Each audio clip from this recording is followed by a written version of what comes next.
नेपाल सरकारको चालामाला हेर्दा एउटा गीतको याद आउँछ। भिजिट भिसामा हजुर भिजिट भिसामा भुइँ छोडेर उड्ने हजुर पश्चिम दिशामा।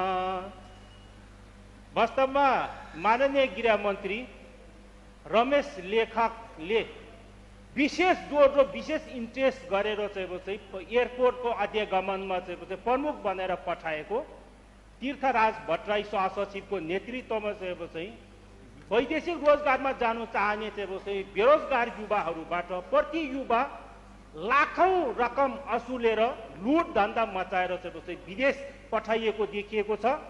निज तीर्थराज भट्टराई विगतमा पनि भ्रष्टाचार मुद्दामा मुछिएर मुद्दा खेपिरहेको व्यक्ति देखिएको छ, बदनाम व्यक्ति देखिएको छ।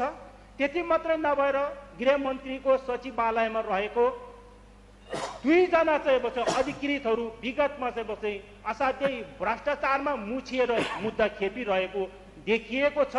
ती व्यक्तिहरूलाई गृहमन्त्रीले खोजी आफ्नो सचिवालयमा ल्याइएको र अब चाहिँ यता भिजिट भिसा प्रकरणमा मुछिएको भट्टराई र आद्यगमन र गृहमन्त्रीको स्वकीय सचिवालय र निजी सचिवालयमा रहेको कर्मचारीहरू बीचमा निरन्तर रूपमा अस्वाभाविक चाहिँ सम्पर्क देखिएको छ। त्यसबाट भिजिट भिसा प्रकरणमा चाहिँ वैदेशिक रोजगारमा जानु चाहने बेरोजगार युवाहरूमाथि चाहिँ त्यो लुट धन्दा बचाउनेको चाहिँ मुख्य डिजाइनर र मुख्य संरक्षक गृहमन्त्री रमेश लेखक नै भएको चाहिँ अब कहीँ कतैबाट छिपेको छैन। यो आम नेपाली